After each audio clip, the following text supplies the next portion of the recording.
Congratulations. Thank you. What was the first thing you did after your post-game interview? I just went to my room and relaxed for a little bit. No need to go crazy just yet. Maybe later on, since it, I guess, still is the weekend. Have you tweeted yet? No, I haven't.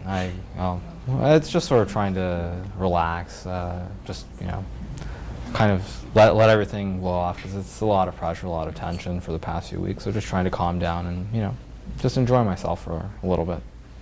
So you said in your post-game press conference that your game against Gadakamsky was the most memorable. Do you feel that was your also highest quality game?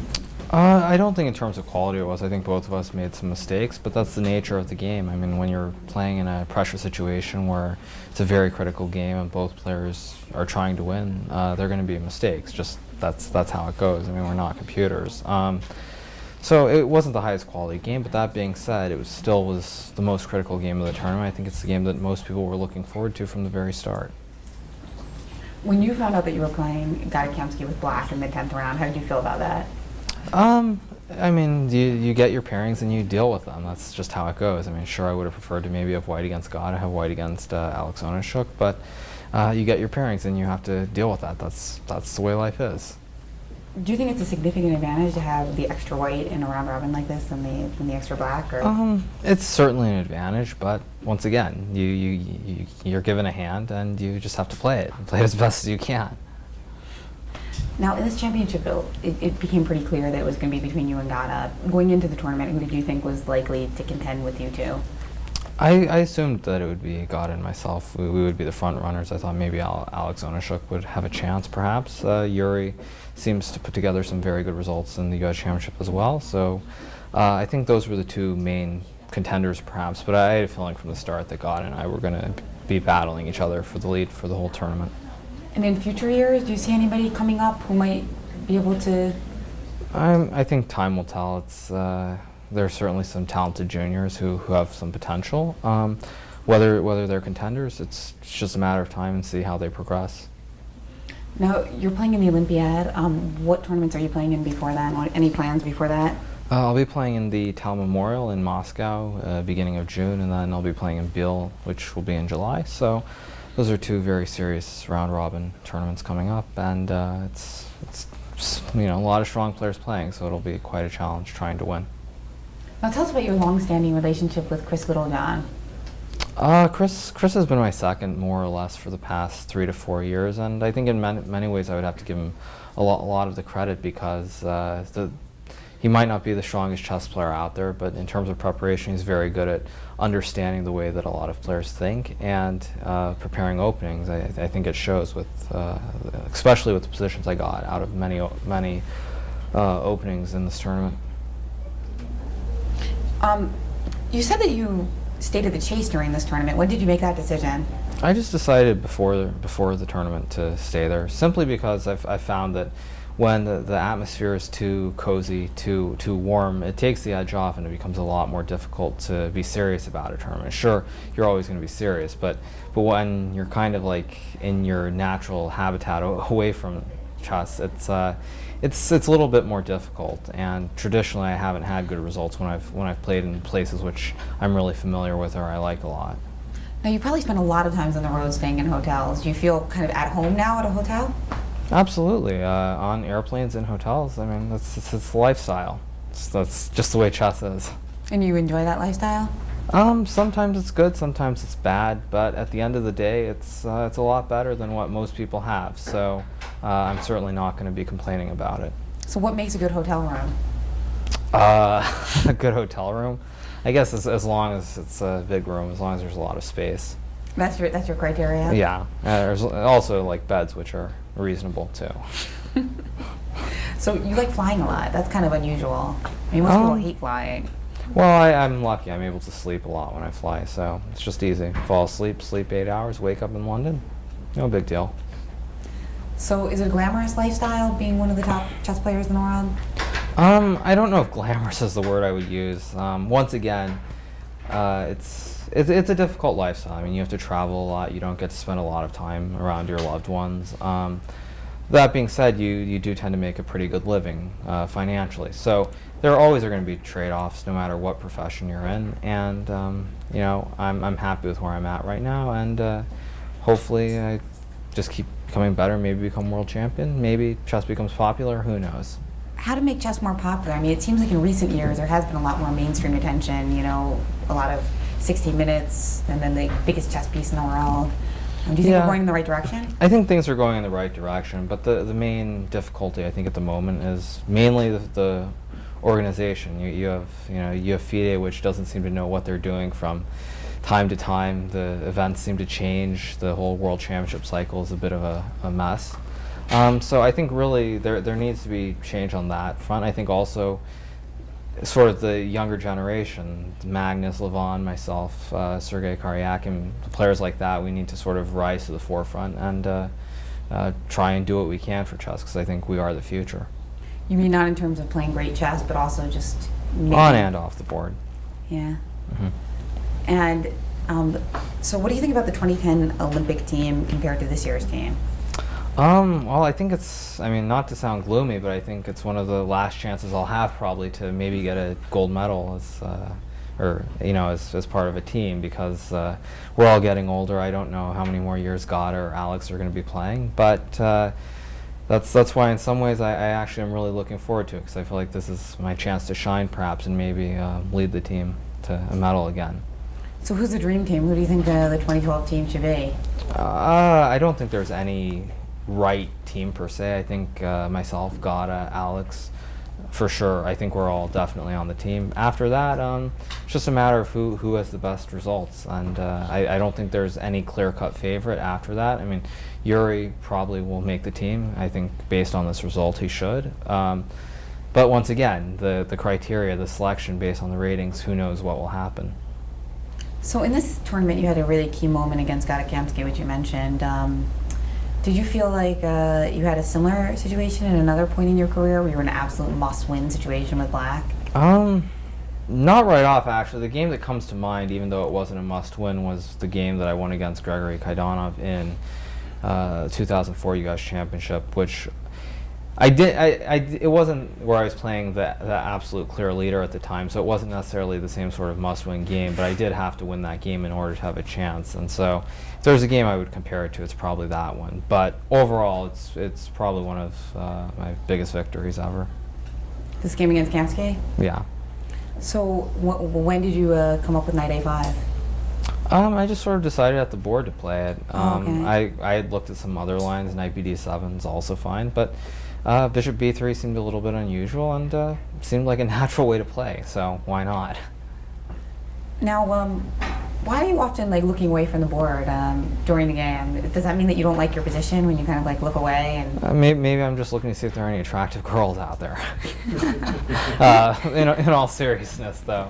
But there was no U.S. Women's Championship during your game with Kamsky. Anyway, yeah. Usually it's just because I'm calculating mentally. I'm looking at a board in my head or calculating variations, and it's easier to do that than to look at the board itself. And sometimes when you're playing, it seems like you make a lot of faces if you're not happy with what happened. Whereas if you're happy with what happened, you don't. Is this just like an emotional response, or? I think so. I mean, it's I take chess very seriously, and I think any professional chess player, you want to win. You always want to win. So I sort of, I'm very passionate about the game, and I sort of, wear my heart on my sleeve, for lack of a better term, when it comes to playing games. There's no reason not to. Was there a worse moment of a tournament where you really felt like things were not going your way? I think it was when I drew Alex Lenderman in the 9th round. That game was really, I went from being much better out of the opening to probably drawing the game than grinding for about 70, 80 moves, thinking I was winning again, only to find out that it was drawing. So just the emotional swings during the whole game were very difficult. And then when you combine that with the fact that Gada won his game to take the lead, it was very difficult. But, I just went out, drank some, had a good time, forgot about chess, and it seemed to work out. So you actually didn't prepare that night before Gada? You really went out? Yeah, why not? Where did you go? I just went to the Del Mar Loop. And how many drinks do you have? I had a few. All right. What did you drink? What's your drink of choice before a game with Gada Kamsky? Before a game with him? Well, I probably would drink probably some scotch. Scotch or vodka. Now you mentioned attractive girls earlier. What do girls usually say when you tell them that you're a chess player? Is that usually a good thing, or? Actually, it is generally a good thing. I think, unfortunately, and this is part of the bigger problem with chess, is chess isn't sexy. I mean, people don't think of chess the way that they think about sports. And so when I try to act as normal as I can. So when you're around normal people and they hear about chess, they actually are pleasantly surprised because they have this whole stereotypical image of the game and of the people playing it. And it's very important to change the image. And so do you think the image of intellectual things is changing a little bit? That people think that geeky things are cool? I don't know. I mean, I think it's the personalities. I think when you look at Magnus or myself, especially, we don't come across as the standard like nerd geek who's like all into science and math and everything. And I think ultimately it's the personalities and the people who have the chance to change that image. The people who are at the top right now. It's really important that we do as much as we can for the game. Now, yeah, I know that you and Magnus have both been involved in fashion type things. Is that something that still interests you? Not particularly. I mean, maybe it's good for getting girls, but beyond that, I mean, it's what it is. Beyond that, fashion doesn't interest you. So what about travel? Like, what are some of the best places that you like to go for chess? For chess? Mm-hmm. Probably Moscow or Vaikonze, just because when I'm there, there's just this whole chess culture and atmosphere during the tournaments which you don't find anywhere else. And when you play chess, which is underappreciated in many places, it's just very nice when you go to places where everyone knows who you are, where they're following all the games, and they're just always very encouraging. So those are my two top places when it comes to chess. What about in St. Louis? Do you feel like because there's so much attention to the chess club in the mainstream media here, do you get recognized a lot when you go around St. Louis? Sometimes. Just for instance, the other night, as I was coming back after that game against Lenderman, I was recognized quite randomly here in the Central West End by someone I hadn't seen in 6 months. So it happens from time to time, but in many ways I actually prefer being anonymous. I think that's one of the perks of being really great at chess, is you sort of, when you're in the chess world, you are very famous, you are well known, but when you get outside of it, you're completely anonymous and you can do whatever you want without having to worry about paparazzi. Well, but wouldn't you like that to change so that chess is more popular?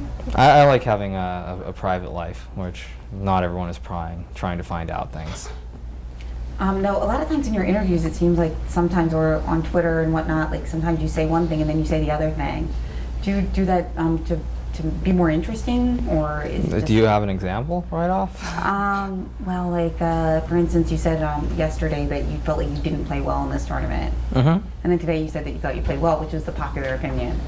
Well, I played well enough to win the tournament. Did I play Mm-hmm. my best? No. And I mean, maybe this is in part from having to deal with a former world champion a lot, but when you play chess, you should strive to be better. You should always strive to be better. And I blew some key opportunities here, which, maybe if there were some stronger players playing in the tournament, that the extra half points would have added up and I wouldn't have won. So even though I played well relatively, I mean, there definitely is room for improvement. And I think that's the most important thing, is to keep trying to improve. So psychologically, what's more important, getting your rating higher than other players, or getting it to a certain barrier like 2,800? I think it's just winning tournaments, basically, learning how to beat the players at the very top. Because no matter what level you're at in chess, you always are playing against players who are stronger than you, at least until you reach the very top. So it's just a matter of trying to beat the stronger players, learning how to beat them, in fact, at any level. Do you think you'll be world champion? We'll see. I'm not going to say yes or no, because I think there are several factors which are outside of my control. If there was a world championship match, what do you think, like at this point in your playing strength, would be the most favorable format for you to win? Probably a tournament, much like the candidates that's being held next March, something along those lines. But I'm still somewhat of a traditionalist, and I do like the match system a little bit more. Even though you haven't had as much experience in that? Yeah, but I think the difference also is that I wouldn't treat it like a match. I mean, some of the players that I really admire these days just play all the openings on the board, and I feel like even in a match I would just go about playing everything. I mean, why not? Why not try and win with white and black? I mean, there's no reason to try and draw every game with black. Do you think you have the most like a fighting style with black of all the top players in the world? At the moment, yeah, but it's a double-edged sword, because when you play like that, you can also lose more games than some of the other top players who will just draw games instead of losing. So it depends, but you know, you only have so many games that you're going to play in your career, in your lifetime, so why not try and make the most of it? Is there anyone who inspired you in that vein? I mean, probably Kasparov more than anyone. Just his ability to play for wins with both colors, to get the initiative and try and just beat people. Now, do you think your work with him had an overall positive effect in your game? I don't know. I think it's too early to tell. I noticed he was making some comments about the games, and he really liked some of your games, like the finish against Robson. Have you been following that? Do you guys communicate at all anymore? Not really. I mean, I have a feeling that if I was communicating with him, he would have a fairly different attitude about my games. Well, what do you think he would think about today's E46 F4? I don't think he would have a problem with it. I mean, the main thing when I was working with him is that Gary's all about playing the absolute best moves on the board, and so a game like today wouldn't have been a problem. But you know, a game like the one which I blew against Ramirez early on in the tournament, I would have heard quite a bit about it. And what do you think his favorite game of yours would have been from this tournament? I think probably the game against Robson, if I had to guess, just because it was similar to a study, and probably one of the things that I enjoyed the most when I was working with him was some of the studies that I did. Oh, he had you do a lot Some of studies, yeah. some endgame studies, so it wasn't all opening work. Not all of it, no. What percentage of the work that you guys did together was like opening, and what percentage was more like general training? Probably 85-90% was openings, I would say, about that. And But still. And the other 10% was? Studies. Studies, end games. You got anything? All right, great. Oh, one more question. Do you plan to live in St. Louis for a while? We'll see. The jury's out on that one still. Where would you go if you didn't live here? I don't know. We'll see. Probably New York.